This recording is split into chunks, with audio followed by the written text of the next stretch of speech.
mengawal perasaan, mengawal keperasaan marah. Dan Allah Subhanahu wa taala memuji kepada orang yang dapat mengawal perasaan marah dalam Al-Qur'anul Karim, tentang orang yang bertakwa itu sifatnya adalah yunfiquna fis sarra'i wad dharra'i wal kadhiminal ghaidha wal 'afina 'anil nas wallahu yuhibbul muhsinin. Orang yang bertakwa itu adalah orang yang suka berinfak dalam keadaan senang dan dalam keadaan susah. Lalu sifatnya lagi orang yang menahan marah, orang yang memaafkan kepada orang lain, orang yang suka berbuat ihsan kepada orang lain. Ini orang yang bertakwa, berinfak dalam keadaan senang dan susah, menahan wal kadhiminal ghaidha, menahan, mengawal marah, wal 'afina 'anil nas, memaafkan kepada orang lain, dan Allah suka kepada orang-orang berbuat ihsan. Terkadang orang boleh mengawal marah tapi tak boleh maafkan kepada orang yang dimarah. Mengawal marahnya sukses, bagus, dapat A, tapi 1 A. Kita kena ambil lebih daripada darjat tu, wal 'afina 'anil nas, memaafkan kepada orang yang dia marah kepadanya. Orang yang dia menahan marah kepada orang yang dia marah itu adalah sifat untuk tidak memanjakan nafsu untuk marah. Adapun sifat memaafkan itu adalah untuk tidak menyimpan di dalam hati kebencian kepada orang lain. Sebab maaf itu artinya melupakan, menghilangkan perasaan benci atau perasaan mengingatkan perbuatan salah orang kepada dirinya. Jadi hatinya itu bersih. Kalau orang tahan marah kepada orang lain tapi tidak memaafkan, dia masih simpan penyakit kebencian di dalam. Penyakit itu akan mengotori hati. Tapi kalau ia bersihkan itu penyakit kebencian atau kepada orang yang dia marah kepadanya dengan maaf, maka dia bersihkan hatinya daripada penyakit kebencian. Terpulang kepada orang itu untuk mahu membersihkan hatinya daripada penyakit benci, atau dia akan bela penyakit itu yang lama-lama akan merebak sehingga hatinya dipenuhi dengan kebencian, wal'iyadu billah, wal'afina 'anil nas. Allah nakkan hati kita pure, nakkan hati kita bersih, tak nak tengok dalam hati kita itu benci, tak nak tengok dalam hati kita itu marah, tak nak tengok dalam hati kita itu perasaan yang tak disukai oleh Allah Subhanahu wa taala, kerana hati ini yang akan nanti berjumpa dengan Allah dengan sifatnya yauma la yanfa'u malun wala banun illa man atallaha biqalbin salim. Di hari tiada membawa manfaat harta dan anak-anak kecuali orang yang datang kepada Allah dengan hati yang selamat, yang bersih daripada syirik, daripada hasad, daripada dengki, daripada benci, daripada marah, daripada apa saja. Itu adalah hati yang akan berjumpa dengan Allah. Itu hati ada dalam tubuh badan kita, tergantung kepada kita apa yang kita nak buat kepada hati ini untuk dibersihkan ataupun dikotori. Waliyadzubillah. Orang yang pandai dan bijak akan membersihkan hatinya daripada kotoran-kotoran hati. Mereka orang-orang masyarakat jahiliyah yang dapat anak perempuan akan nampak hitam dalam keadaan dia menahan marahnya. Ini menahan marahnya bukan dia tahan marah masalah apa, tak tahu nak marah dengan siapa. Wa huwa kadhim yatawara minal qaum. Mereka itu atau dia itu, yakni ayah ataupun keluarga daripada lelaki daripada ahli keluarga yang melahirkan bayi perempuan itu, yatawara, bersembunyi daripada orang ramai, tak tahu apa nak buat. Berfikir apa yang dia fikirkan, adakah akan membiarkan anak perempuan itu dijaga, dibela dan dipelihara dengan menanggung aib? Yakni masyarakat pun juga karena persepsinya salah akan menganggap kepada keluarga yang punya anak perempuan dianggap keluarga yang hina, keluarga yang menanggung beban, keluarga yang tidak bermarwah disebabkan oleh kerana mempunyai bayi perempuan yang dibela. Sebahagian ada yang membela anak perempuan tapi dengan menanggung aib. Sebahagian lain tak nak menanggung aib. Apa dia buat? Dikebumikan atau dibunuh anak-anak perempuan mereka, waliyadzubillah. Maka Allah Subhanahu wa taala ketika mengutus Rasulullah, Allah menurunkan ayat-ayat yang membentras persepsi yang salah ini. Allah berfirman, wa idzal mau'udatu su'ilat bi ayyi dzambin qutilat.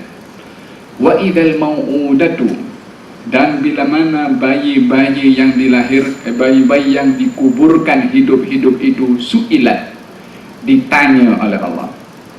Apa pertanyaannya? Bi ayyi dzambin qutilat, dengan dosa apa mereka dibunuh, dengan dosa apa mereka dikuburkan. Ini soalan Allah kepada bayi-bayi itu. Bukan karena bayi itu berdosa ditanya. Bayi siapapun juga kalau dikuburkan, kalau dia meninggal dunia, maka bayi itu bersih daripada dosa. Tapi Allah bertanya, pertanyaan itu ditujukan kepada bayi. Yang dimaksudkan adalah orang yang berbuat tuh. Apa pasal kamu kuburkan bayi yang tak bersalah? Apa dosa apa ada pada bayi itu sehingga kamu kebumikan, sehingga kamu bunuh? Yani Allah akan pertanyakan kepada mereka yang melakukannya, akal waras mana yang boleh melakukan perkara yang sedemikian. Ini ayat-ayat turun untuk membenarkan persepsi yang salah yang selama ini menjadi pegangan dan tradisi kepada masyarakat jahiliyah pada ketika itu. Dan diutusnya Rasulullah sallallahu alaihi wasallam yang mengangkat darjat wanita, yang mengangkat darjat perempuan. Baginda Rasulullah punya anak 4 perempuan. Kalau Siti Khadijah ketika melahirkan bayi pertama perempuan,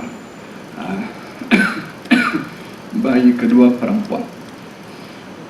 Daripada perempuan yang dilahirkan, setiap kali melahirkan Siti Khadijah risau tentang apa sikap Rasulullah. Waktu itu belum lagi diangkat menjadi Nabi. Nabi diangkat menjadi Nabi umur 40 tahun. Dan anak terakhir perempuan yang dilahirkan oleh Rasulullah yaitu Siti Fatimah, saat itu Nabi belum menjadi Nabi lagi. Usia Nabi ketika Siti Fatimah lahir dalam usia lebih kurang 35 tahun. Waktu itu Nabi sedang membangun Ka'bah. Umur 35 sedang bangun Ka'bah. Masa lahir bayi perempuan yang terakhir Siti Fatimah, datang seseorang memberitahukan kepada Rasulullah, Siti Khadijah sudah pun risau. 4 perempuan macam mana? Gal Nabi masuk ke rumah, disambut ya Khadijah innaha nasmatun mubarakah. Kata baginda Rasulullah bilang, wahai Khadijah, ini adalah nasmah itu insan yang membawa berkah, kata baginda Rasulullah. Maka dicium oleh Nabi sallallahu alaihi wasallam daripada anak-anak Rasulullah. Ini belum diangkat menjadi Nabi lagi, sudah menunjukkan bagaimana sikapnya kepada anak-anak baginda Rasulullah sallallahu alaihi wa ala alihi wasallam. Apatah lagi setelah beliau diangkat menjadi Nabi. Maka kata baginda Rasulullah sallallahu alaihi wasallam, apa itu yang melarang kepada memperbetulkan persepsi itu, diperbetulkan dulu persepsinya melalui ayat-ayat Al-Quran yang diturunkan oleh Allah Subhanahu wa taala yang memperbetulkan pemikiran fahaman masyarakat jahiliyah pada ketika itu, yang berubah kedudukan wanita yang awalnya terhina terangkat di sisi Allah Subhanahu wa taala melalui ajaran yang dibawa oleh Rasulullah sallallahu alaihi wa ala alihi wasallam, sehingga baginda Rasulullah kalau didatangi oleh putrinya Siti Fatimah ke rumahnya, akan didapati Nabi baginda bangkit dan juga akan mencium keningnya lalu ditempatkan di duduknya Nabi. Nabi kalau datang ke rumah Siti Fatimah, sikap yang sama dilakukan oleh Siti Fatimah kepada Rasulullah sallallahu alaihi wa ala alihi wasallam. Dan di dalam Al-Quranul Karim Allah Subhanahu wa taala menjaga tentang kehormatan kaum wanita lebih daripada lelaki, daripada segi adab-adab dan sopan santunnya yang dijaga oleh Allah Subhanahu wa taala. Di dalam Al-Quran tak ada surat laki-laki, yang ada surat perempuan. Di dalam Al-Quran tak ada pembahasan hukum hakam. Subhanallah, hukum hakam yang berkaitan dengan perempuan, ayatnya dibaca sampai hari ini, sampai hari kiamat pun juga. Sebab kepada laki-laki tak banyak, hanya beberapa perkara sahaja. Dari segi pakaian, Allah tak ada sebutkan tentang banyak tentang laki-laki, hanya tutup aurat saja. Tapi bagi perempuan dibagi tahu macam mana pakaian yang begitu yang sesuai. Cara berpakaian Allah turunkan ayat. Allah, macam kita kalau nak pergi jumpa dengan dengan orang besar umpamanya, kena pakai baju kurung. Kalau laki-laki kena pakai baju Melayu, kena pakai yang letakkan di tengah itu, samping, warnanya, colornya ini, bajunya entah apa, pakai songkok umpamanya, songkoknya pun bukan songkok yang bulat, tapi songkok macam songkok yang yang biasa dipakai. Yang ada tak diatur ini kita dengan makhluk. Supaya apa? Supaya nampak kemas, supaya nampak rapi, supaya nampak orang ini beradab. Allah subhanahu wa ta'ala atur pakaian perempuan macam tu. Bukan dalam satu ayat pula, banyak ayat. Artinya perhatian Allah kepada kaum wanita ini cukup luar biasa. Kita laki-laki jelas sikit, tapi nak buat macam mana? Ini adalah merupakan satu ketentuan yang diberikan oleh Allah subhanahu wa ta'ala. Dalam Al-Quranul Karim Allah berfirman, apa itu? Ya ayuhan nabi, wahai seorang nabi, qul li azwajika, katakan kepada istri-istri kamu, wa banatika, dan anak-anak perempuan kamu, wa nisa'il mu'minin, dan juga perempuan-perempuan orang-orang beriman di zaman itu sampai zaman sekarang, sampai akhir zaman. Katakan kepada mereka, yang dalam hal ini kaum muslimat adalah orang yang disampaikan oleh Rasulullah tentang pesanan Rasulullah daripada Allah subhanahu wa ta'ala. Pesanan yang disampaikan oleh Rasulullah daripada Allah. Apa pesanannya? Yudnina alaihinna min jalabi bihinna, menjatuhkan kaum wanita itu untuk dirinya jilbab. Jilbab itu pakaian yang fadfad, pakaian yang jatuh ke bawah, yang lebar, yang tidak membentuk kepada tubuh badan. Subhanallah. Yudnina min jalabi bihinna, hendaklah dzalika adna ay yu'rafna, yang demikian itu lebih menunjukkan tentang kesopanan perempuan itu. Allah nak pakaian pun saja Allah turunkan ayat. Dalam surat An-Nur Allah ceritakan juga tentang ini. Nabi suruh anak perempuan Nabi, Nabi suruh istri-istri Nabi, lalu kemudian suruh istri-istri kaum mukminin. Nabi tak disuruh sampaikan istri-istri sahabat, istri-istri kaum mukminin. Tapi Nabi mula istrinya, Nabi mula anak perempuannya, supaya kaum lelaki concern kepada pakaian istri dan juga pakaian anak-anak perempuan. Ini Allah yang berpesan, Allah yang menyampaikan untuk kemaslahatan, kepentingan, kehormatan, kebaikan kaum wanita. Mana ada laki-laki disuruh, wahai laki-laki kamu pakailah songkok, pakailah imamah umpamanya, pakailah jubah umpamanya. Tak ada laki-laki disuruh macam itu. Tapi perempuan diatur daripada tudungnya. Allah berfirman, wal yadribna bi khumurihinna ala juyubihinna, hendaklah kaum wanita itu meletakkan kain yang diletakkan di atas kepala sehingga menutup kepada al-juyub. Ini qala leher. Dahulu orang kalau pakai tudung letakkan kepala, ekornya tak belakang macam tu, jadi nampak bahagian leher sini. Allah bagi tahu tak, sini kena tutup, bagi tahu tutup sininya. Tudungnya diatur oleh Allah. Ini bagian atas, lalu bagian bawah. Ayat tadi jilbab itu, yang jilbab tu kain yang dipakai jatuh ke bawah. Allah daripada ujung rambut sampai ujung kaki diatur oleh Allah subhanahu wa ta'ala. Kalau pada zaman itu mengatakan, ya Rasulullah, seorang wanita datang kepada Rasulullah, ya Rasulullah, kami diperintahkan untuk menutup aurat.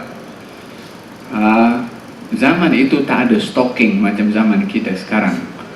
kami wahai Rasulullah kalau pakai baju yang falt yang jatuh ke bawah itu, kalau kami berjalan pun akan nampak telapak kaki kami.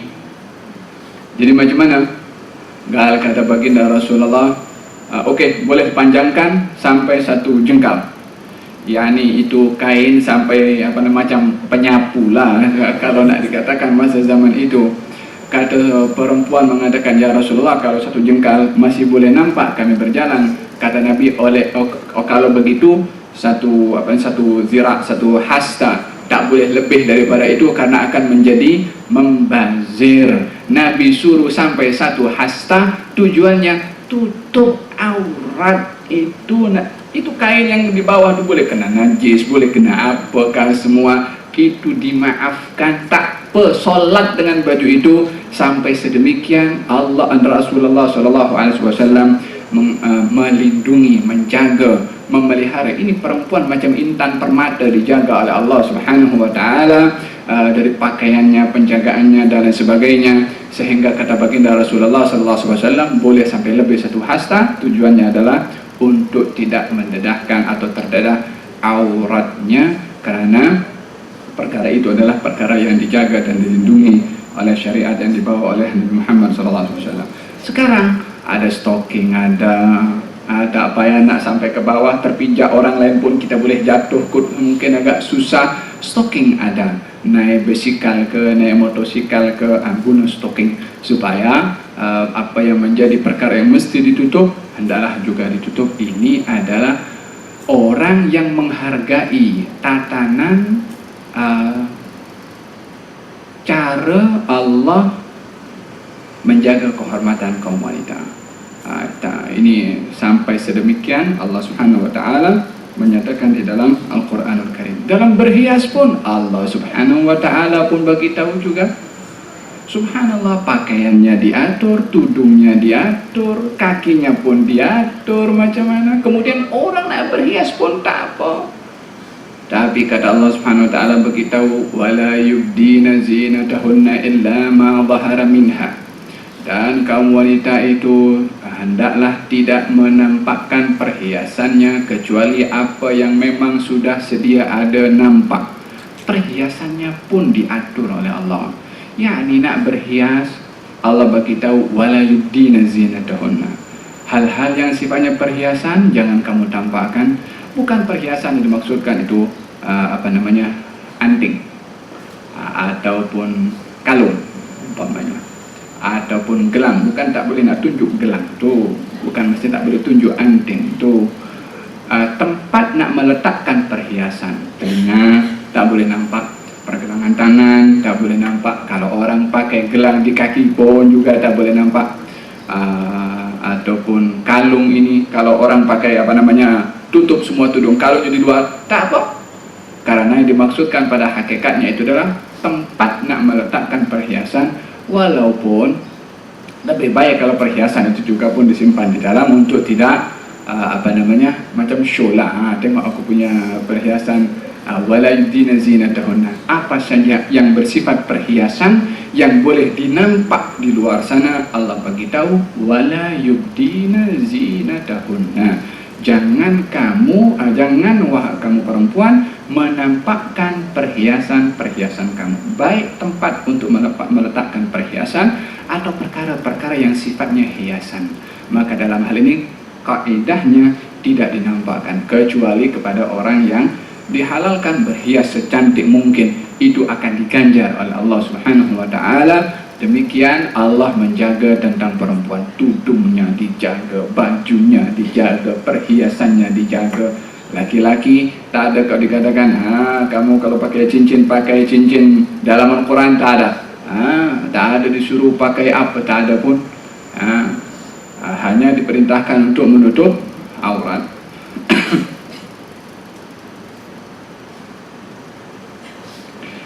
Ini gambaran bagaimana di zaman jahiliyah keadaan kaum wanita dan bagaimana kaum wanita di zaman al-Islam.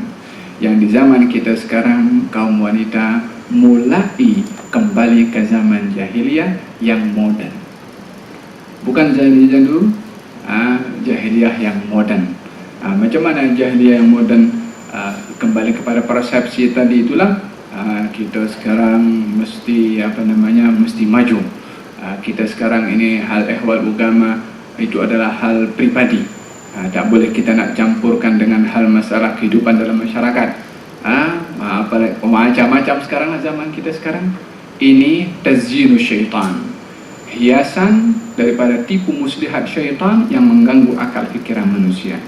Berfikir dengan akal yang waras, sebagai hamba yang beriman kepada Allah, Allah berikan panduan. Yang panduan ini bukan datang daripada manusia, tapi yang mengelirukan pemikiran manusia, khususnya kaum wanita zaman sekarang, adalah pemikiran yang datang daripada manusia, entah daripada barat, daripada timur, daripada selatan, daripada utara.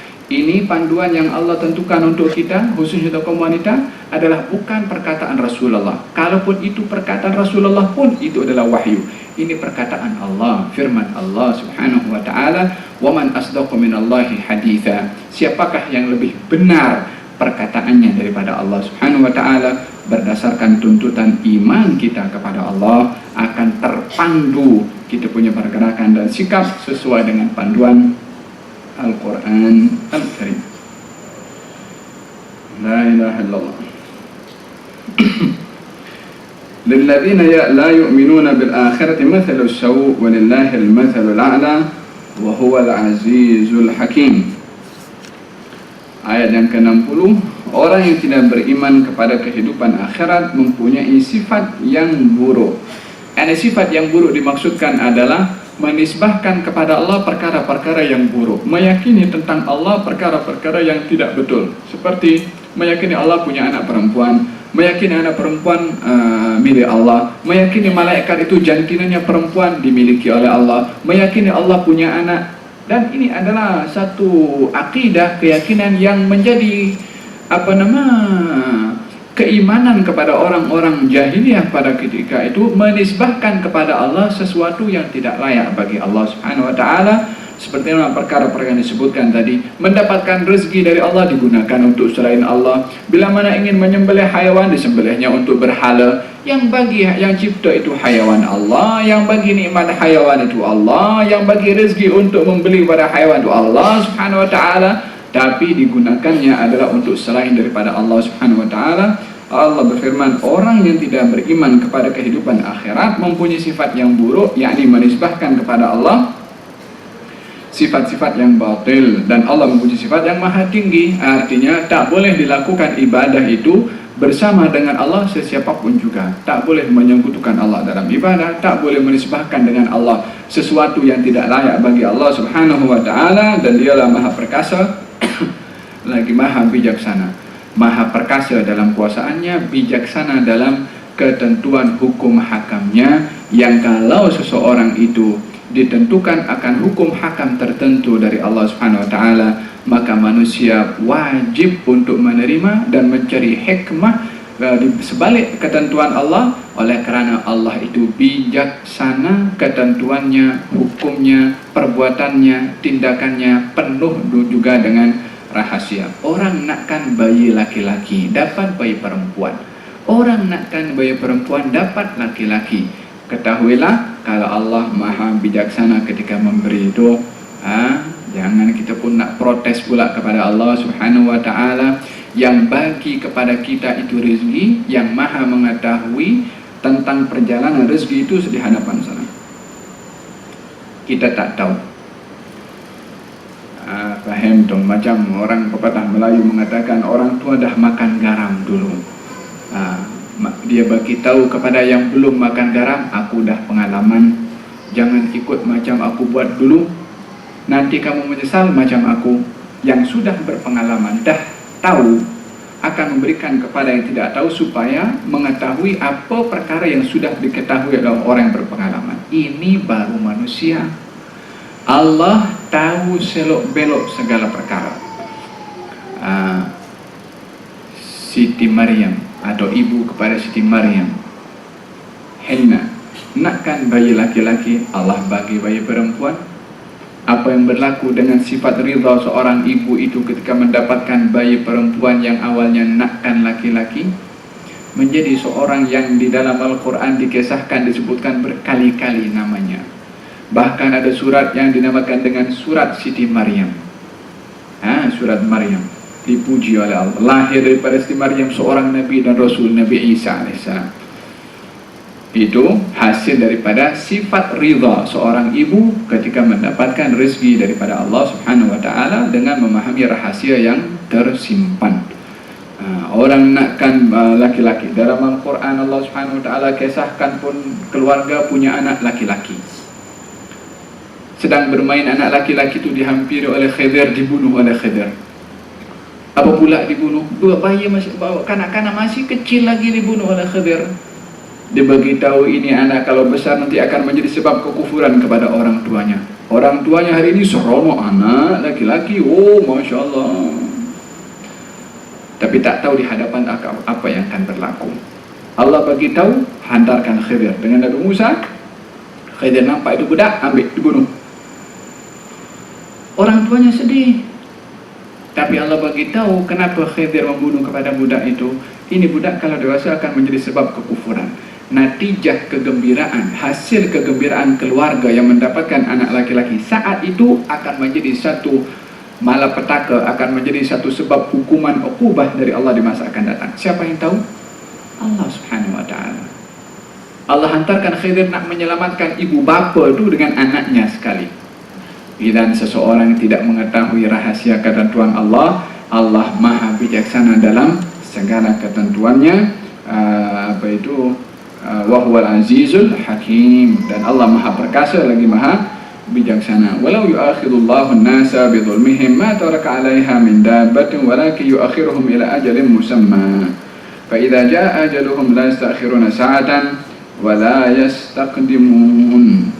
Jikalau Allah menghukum manusia kerana kezalimannya, niscaya Dia tidak akan membiarkan di atas muka bumi ini sesuatu pun daripada makhluk yang melata.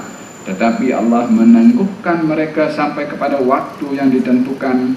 Maka apabila telah tiba waktu yang ditentukan bagi mereka, tidaklah dapat diundurkan walau sesaat pun, dan tidak pula dipercepatkannya. Ayat ini memberikan kepada kita beberapa maksud.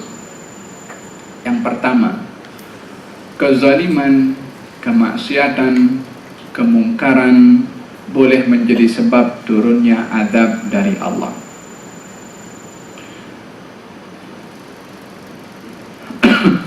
Jikalau Allah menghukum manusia kerana kezalimannya, niscaya tidak akan membiarkan di atas muka bumi ini sesuatu pun. Mungkin ini perkara pernah berlaku di zaman Nabi Nuh alaihissalam. Di zaman Nabi Nuh, Allah ketika menghantarkan azab, yang kena itu semua makhluk, termasuk haiwan yang tidak naik dalam bahtera Nabi Nuh, semuanya hancur. Ikan, semut di dalam lubangnya, haiwan yang ada di atas muka bumi ini, semua mati. Apa dosa itu haiwan?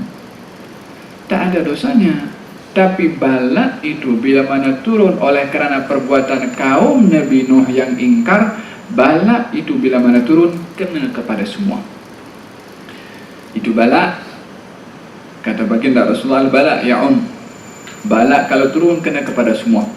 Tak kira kepada orang yang baik atau orang yang tidak baik, kepada orang yang jahat, orang yang saleh, akan kena semua. Wattaqu fitnatan la tusibanna alladhina zalamu minkum khassah.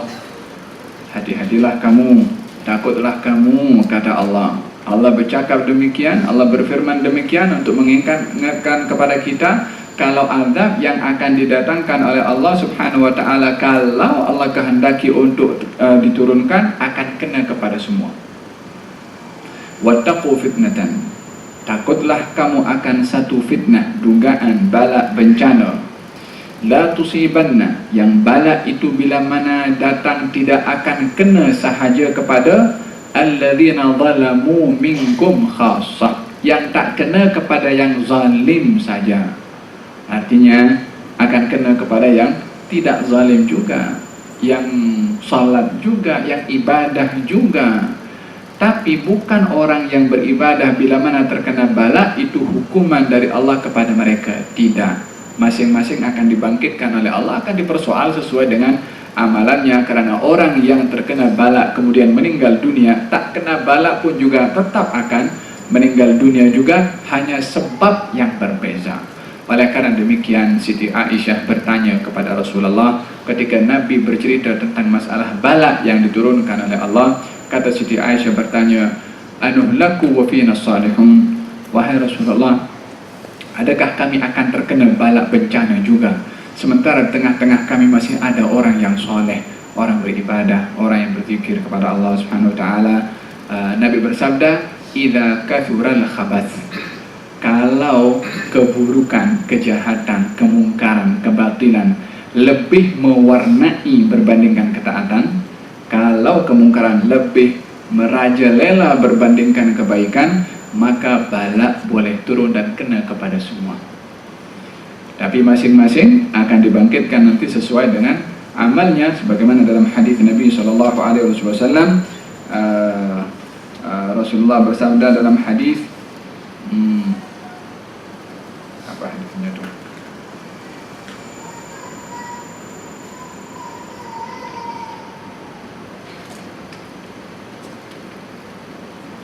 Dalam hadis Nabi SAW bersabda, sesungguhnya seseorang itu